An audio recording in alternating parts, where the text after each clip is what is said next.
My phone buzzed at exactly 4:47 p.m. on a Wednesday afternoon. The message was from my wife. Emergency business trip. Don't wait up. Flying out tonight. We'll call when I land. Just like that. No details. No explanation. After 8 years of marriage, she'd never had an emergency business trip. Her job at the marketing firm was pretty routine. Client meetings, presentations, the usual office stuff. Nothing that screamed emergency travel. I stared at the message for a moment. The timing felt off. She'd been acting different lately, distant, secretive about her phone, working late more often. But an emergency trip? On a Wednesday evening? Call it instinct or just plain curiosity, but I decided to check. She'd mentioned before that her company used some travel portal system for booking flights and hotels. She'd complained about it being slow and outdated. I knew she kept her work laptop in the home office. The laptop was still warm. She'd been using it recently. I opened the browser and found the travel portal bookmark. Her login credentials were saved. She wasn't exactly tech-savvy when it came to security. I logged into her account. The screen loaded slowly, just like she'd complained about. But when it finally opened, there was nothing. No pending trips. No recent bookings. No emergency travel authorization. The last entry was from 3 months ago, a conference in Dallas that I remembered her attending. My stomach dropped. Why would she lie about a business trip? I closed the laptop and sat back in the chair. This wasn't adding up. In all our years together, she'd never lied about work. Sure, we'd had our ups and downs like any couple, but outright deception wasn't her style. Or at least, I thought it wasn't. I decided to wait and see what happened next. Maybe there was some explanation I was missing. Maybe the portal wasn't updated yet. But deep down, I knew I was grasping at straws. At 7:30 p.m., I heard her car in the driveway. She came through the door carrying a small overnight bag, the same one she used for actual business trips. She was dressed nicely, more than she usually did for traveling. "Hey," she said, barely making eye contact. "I'm running really late. The flight's at 9:30. "Which airline?" I asked casually, not looking up from my dinner. "United," she replied quickly. Too quickly. "Where are you headed again?" "Chicago. Big client issue." I explained in my text. She hadn't explained anything in her text, but I let it slide. "How long will you be gone?" "Just overnight. Back tomorrow afternoon." She kissed my forehead, a quick, distracted peck. "I really need to go. Traffic to the airport is going to be terrible." And just like that, she was gone. I watched through the window as her car disappeared down the street. The whole interaction felt rehearsed, like she'd practiced the answers. I tried to focus on other things, caught up on some work emails, watched the news. But my mind kept circling back to that empty travel portal. By 9:45 p.m., I was checking flight departure times. United had several flights to Chicago around 9:30. At least that part checked out. But then my phone rang. The caller ID showed her office number. "Hello. Hi. Is this Mrs. Johnson's husband?" The voice was familiar, her boss from the firm. "Yes, this is him. I'm really sorry to bother you at home, but she didn't show up for our client meeting today, and she's not answering her phone. Is she all right? Is she sick?" My blood went cold. "Client meeting?" "Yes, the big presentation with the Morrison account. We've been preparing for weeks. When she didn't show up, I thought maybe there was a family emergency or something. I felt like the ground was shifting under my feet. She told me she was on an emergency business trip to Chicago." The silence on the other end of the line stretched for what felt like forever. "Sir," her boss finally said, his voice careful and measured, "we don't have any business in Chicago, and definitely no emergency trips scheduled." "I see," I managed to say, though I wasn't sure I saw anything clearly anymore. "If you hear from her, could you please have her call me? The Morrison account is, well, it's important." "Of course, I'll have her call you." After I hung up, I sat in the quiet house, staring at my phone. My wife had lied to me. She'd lied to her boss. She'd missed an important meeting and invented an entire business trip to cover for whatever she was really doing. The woman I'd been married to for 8 years, the woman I trusted completely, was somewhere else tonight. With someone else. Doing something she couldn't tell me about. And for the first time in our marriage, I realized I had no idea who I was actually married to. I didn't sleep much that night. Every time I closed my eyes, I kept replaying her boss's words. "We don't have any business in Chicago." The lie was so complete, so calculated. This wasn't some spur-of-the-moment excuse. She'd planned this. By 6 a.m., I was up making coffee and thinking clearly for the first time in hours. If she was lying about this trip, what else had she been lying about? Those late nights at work, the weekend conferences, the mysterious phone calls she'd take in the other room. I decided to find out exactly what my wife had been up to. First stop, our shared bank account. I pulled up the statements online and started going through the last 3 months. Most of the charges were normal: groceries, gas, her usual coffee shop visits. But there were others that made me pause. Dinner at Romano's Italian restaurant on a Tuesday night 2 weeks ago. I remembered that Tuesday. She'd said she was working late and grabbed something at the office. Romano's wasn't cheap. The bill was $93. That's a lot for one person, especially someone who claimed to be eating a quick meal alone. There was another charge from last month. The Hilton downtown, $58 for what looked like room service. On a Saturday afternoon when she told me she was at a work seminar across town. The seminar was free and included lunch. A pattern was emerging, and I didn't like where it was pointing. Next, I checked her car's navigation history. She'd shown me how to sync it with the app on my phone months ago when she was worried about getting lost driving to her sister's new house. She'd forgotten all about it, but the app was still connected. The location history told a story she definitely hadn't shared with me. Multiple trips to the Marriott on 5th Street. Visits to a wine bar called Vintage that I'd never heard of. And most interesting, regular stops at an apartment complex on the other side of town. The same complex, different times. Always on days when she'd claimed to be working late or running errands. My hands were shaking as I screenshotted everything. 8 years of marriage, and she'd been systematically lying to me for months. I needed more information. Her phone was always locked, but I knew her patterns. She used the same 4-digit code for everything, our anniversary month and day. When she got home, I'd find a way to check it. But first, I had a phone call to make. Morrison and Associates, this is Jennifer. Hi Jennifer, this is from the Johnson account team. I'm calling to confirm some details about yesterday's presentation. Oh, you mean the meeting that got canceled? We were really disappointed. We've been looking forward to seeing the new campaign concepts. Canceled? I kept my voice professional, even though my heart was pounding. Yes, we got a call yesterday morning that Mrs. Johnson had a family emergency and wouldn't be able to make it. We rescheduled for next week. A family emergency, not a business trip. Another lie, this one told to her most important client. I see. Just to clarify, this was a family emergency, not a business trip? That's what we were told. I hope everything's all right with her family. I thanked Jennifer and hung up. My wife had burned her biggest client relationship to cover for whatever she was really doing last night. This wasn't just an affair.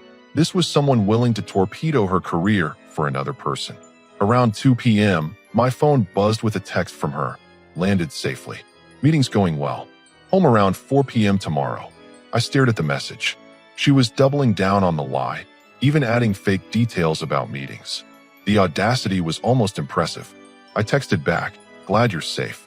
How's the weather in Chicago? Her response came quickly, cold and windy. Typical Chicago weather. I checked the weather in Chicago. 72 degrees and sunny. Not cold, not windy. That afternoon, I made another discovery. While looking for our insurance documents in her desk drawer, I found a receipt she'd apparently forgotten about. Dinner for 2 at Chez Laurent, the expensive French place downtown. Last Friday night. The same Friday she'd said she was having drinks with her coworkers after work.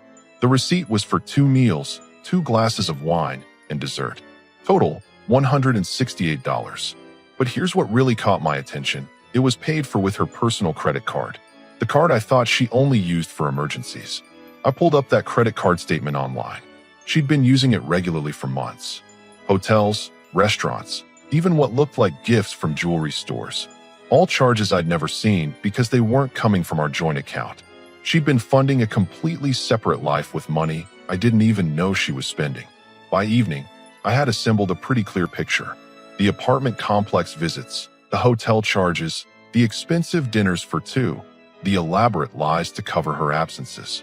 My wife was having an affair, and she'd been planning it carefully for months. The question now wasn't whether she was cheating. The question was what I was going to do about it. I spent the rest of the evening planning my next move. Because if she thought she could lie to my face and make me look like a fool, she was about to learn that I don't play games I don't intend to win. She walked through the door Thursday evening at exactly 4:15 p.m., rolling her overnight bag behind her and wearing the same clothes she'd left in. Her hair was perfect, her makeup fresh. For someone who'd supposedly been in business meetings all day, She looked remarkably put together. "Hey honey, I'm back," she called out, like nothing had happened. Like she hadn't just spent 24 hours lying to everyone in her life. I was sitting at the kitchen table with my laptop open, deliberately visible spreadsheets on the screen. "Welcome home.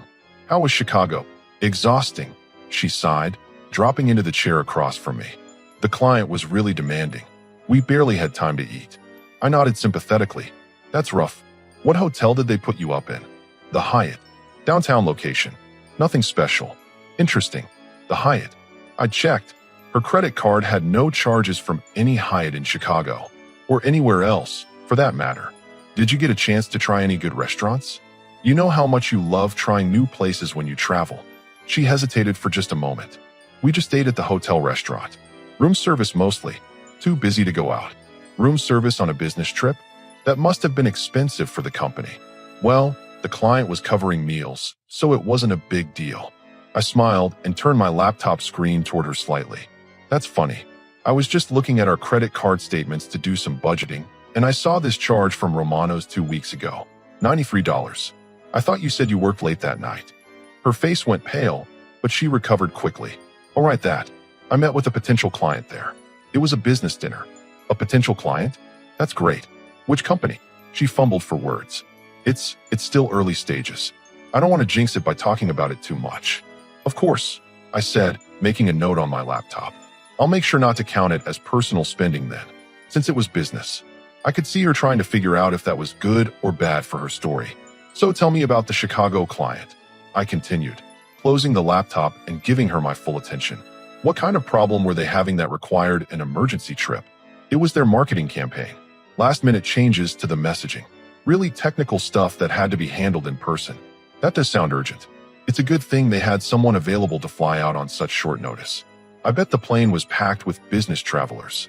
"Actually, it wasn't too crowded. I got lucky with an aisle seat." "On United, right? That's what you said yesterday." "Yes, United." I pulled out my phone and showed her the screen. "That's weird.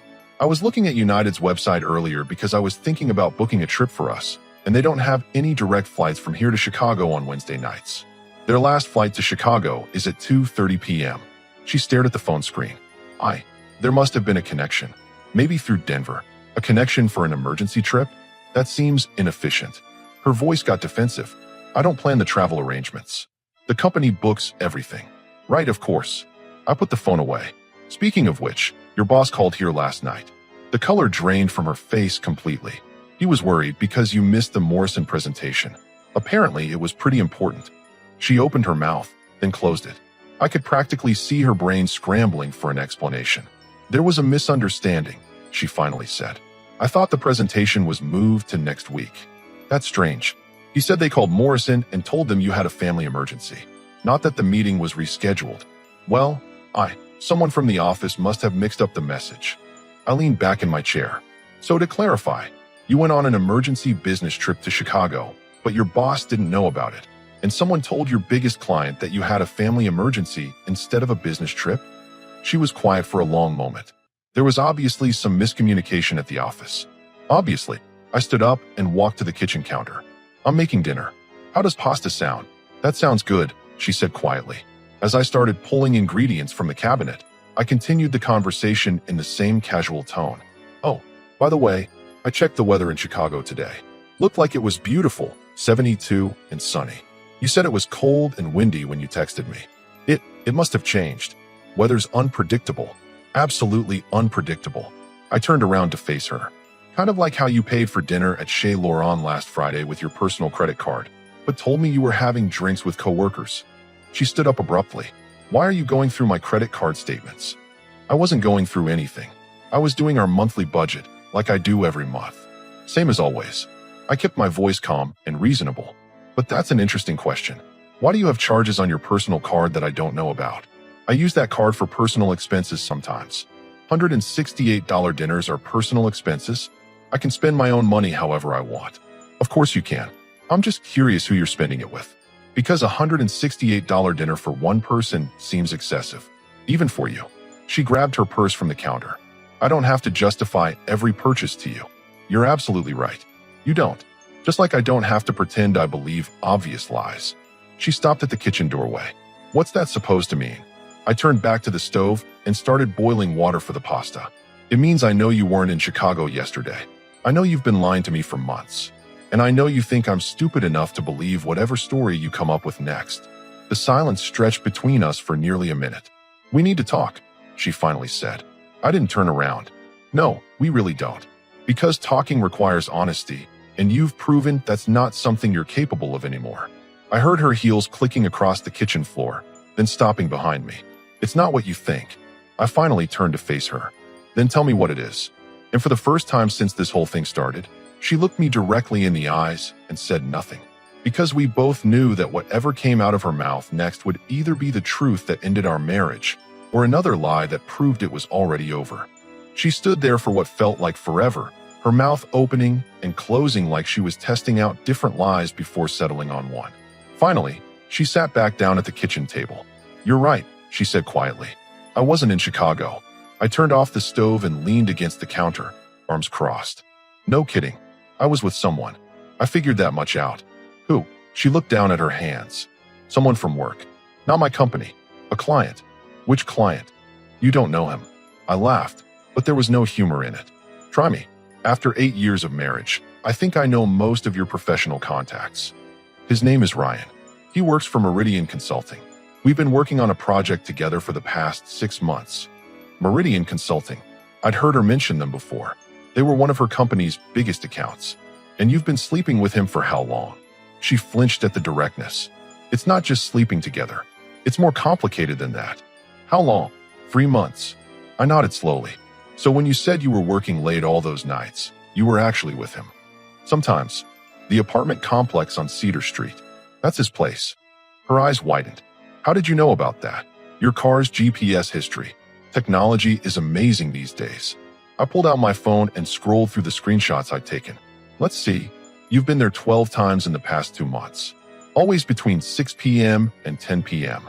Always on days you told me you were working late or running errands. You've been tracking me. I've been trying to figure out why my wife has been lying to me. Turns out the answer was pretty straightforward. She was quiet for a moment, then looked up at me. I never meant for this to happen, but it did happen. For 3 months. That's not an accident or a mistake. That's a choice you made every single day for 90 days. I was going to end it. When? Before or after you destroyed your career by missing the Morrison presentation. That was a mistake. I lost track of time and... You lost track of time? I interrupted. You've been preparing for that presentation for weeks. You talked about it every night at dinner, but you lost track of time. She didn't answer. I pulled out the receipt I'd found in her desk. Chez Laurent. Last Friday. $168. Was that when you were going to end it? We were talking about our situation. Over $168 dinner. That's some expensive talking. I set the receipt on the table in front of her. What about the hotel charges? The Hilton downtown. Was that more talking? Her face was red now. You had no right to go through my personal things. Personal things? We're married. We share a bank account. We share a life. Or at least, I thought we did. It's not that simple. Actually, it is that simple. You made a choice to have an affair. You made a choice to lie about it. You made a choice to risk your job, our marriage, and everything we've built together. For what? For some guy you met at work? He understands me in ways that you don't. I stared at her. He understands you? What does that even mean? He listens to me. He appreciates me. He makes me feel special. And I don't. Not like he does. I felt like I'd been punched in the stomach. So this is my fault. I drove you to cheat because I don't make you feel special enough. That's not what I said. That's exactly what you said. You're blaming me for your affair. I'm not blaming you. I'm trying to explain why it happened. No, you're trying to justify it. There's a difference. I walked over to the table and sat down across from her. Let me ask you something. When you were in bed with him yesterday, when you were supposed to be on a business trip, did you think about me at all? Did you think about what this would do to us? She looked away. Please don't make this harder than it already is. Harder for who? For you? You think this is hard for you? I never wanted to hurt you. But you did it anyway. For 3 months. You chose to hurt me every single day. We sat in silence for several minutes. I could hear the clock ticking on the wall, the hum of the refrigerator, the sound of cars passing outside. Normal life continuing while mine fell apart. What happens now? She finally asked. Now you tell me everything. All of it. No more lies, no more half-truths. If you want any chance of me not making this as difficult as possible for you, you tell me the complete truth. What do you want to know? Everything. How it started, where you've been meeting, how many times, whether you love him, whether you're planning to leave me for him. All of it. She took a deep breath. It started at the quarterly review meeting in March. He was presenting their new marketing strategy, and we got to talking afterward. He asked me to coffee to discuss some ideas. And you said yes. It seemed professional at first, just work stuff. But we started texting about non-work things. He was going through a divorce, and I don't know. I felt like we were just friends. When did it become more than friends? About a month later. We had dinner after a late meeting. We both had a few drinks, and it just happened. In his apartment? In his car, actually. In the parking garage at his office. The image hit me like a slap. Jesus. I know how it sounds. It sounds like you had sex with another man in a parking garage while I was at home thinking you were working late. I'm sorry. Don't apologize to me. This isn't something you can apologize for. Then what do you want from me? I looked at her across the table. This woman I'd been married to for 8 years. The woman I'd trusted completely. The woman who'd just admitted to betraying that trust in the most fundamental way possible. I want you to understand that as of right now, our marriage is over. I want you to understand that every mutual friend, every family member, everyone we know is going to find out exactly what you did. I want you to understand that your career is probably finished because you can't balance a secret relationship with basic professional responsibilities. Her face went white. You can't tell people about this. I can and I will. Because the truth is going to come out anyway. Your boss already knows something's wrong. The Morrison account knows you lied to them. How long do you think it'll take before someone puts it together? Please don't ruin my life. I stood up from the table. I didn't ruin your life. You did. I'm just not going to help you cover it up anymore. And with that, I walked out of the kitchen, leaving her sitting alone with the consequences of her choices finally catching up to her. I didn't sleep in our bedroom that night. Instead, I took the couch and spent the evening making phone calls and sending emails. If she thought she could control the narrative of our marriage falling apart, she was about to learn otherwise. The first call was to my brother. He'd never been a huge fan of my wife anyway. Always said she was too concerned with appearances and not enough with substance. Turns out his instincts were better than mine. I knew something was off, he said after I told him everything. The way she acted at Dad's birthday party last month. Always on her phone, barely participating in conversations. I figured it was work stress, but this makes more sense. I need a favor, I said. Can you recommend a good divorce attorney? Someone who doesn't mess around. Absolutely. I'll text you 3 names. All sharks. You want someone who's going to protect your interests while she's busy figuring out how to spin this. Next, I called her sister. That conversation was more complicated. They were close, and I knew she'd try to defend her at first. There has to be some explanation, she said after I laid out the facts. This doesn't sound like her. I thought the same thing. But the evidence doesn't lie. Credit card statements, GPS tracking, the lies to her boss. It's all documented. What are you going to do? I'm going to divorce her. And I'm going to make sure everyone knows why. Don't you think that's a little harsh? Maybe you two could work it out with counseling, or she had sex with another man in a parking garage while I was at home thinking she was working late. Then she looked me in the eye for 3 months and lied about it. There's no counseling for that. The line went quiet. I had no idea it was that bad. It is that bad. And I wanted you to hear it from me before she calls you crying about how mean I'm being. By Friday morning, I contacted our close friends, both sets of parents, and anyone else who mattered. I kept the details clinical and factual, no emotional outbursts, no dramatic storytelling. Just the facts.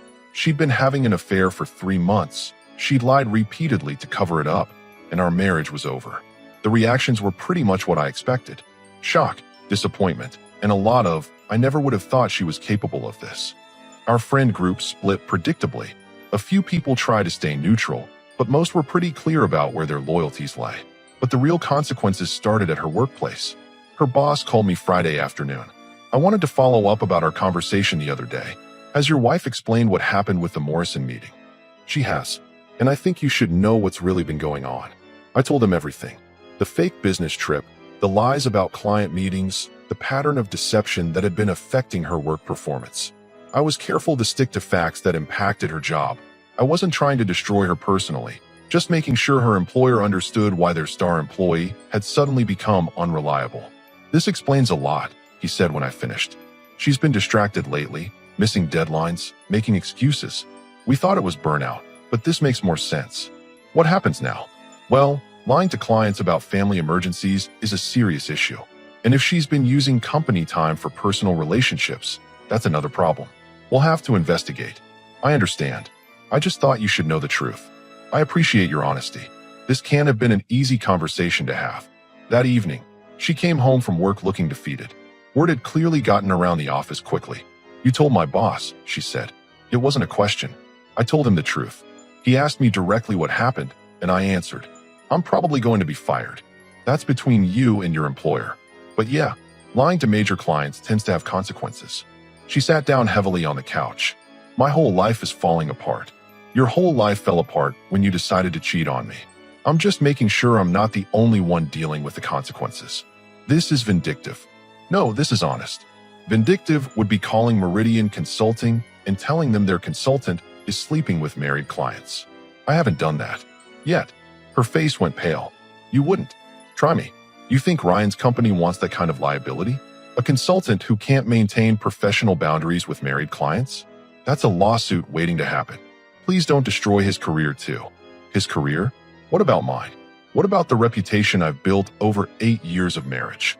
What about the friendships we've lost because you couldn't keep your legs closed? She started crying. I made a mistake. You made a choice. Every day for 3 months, you chose him over me.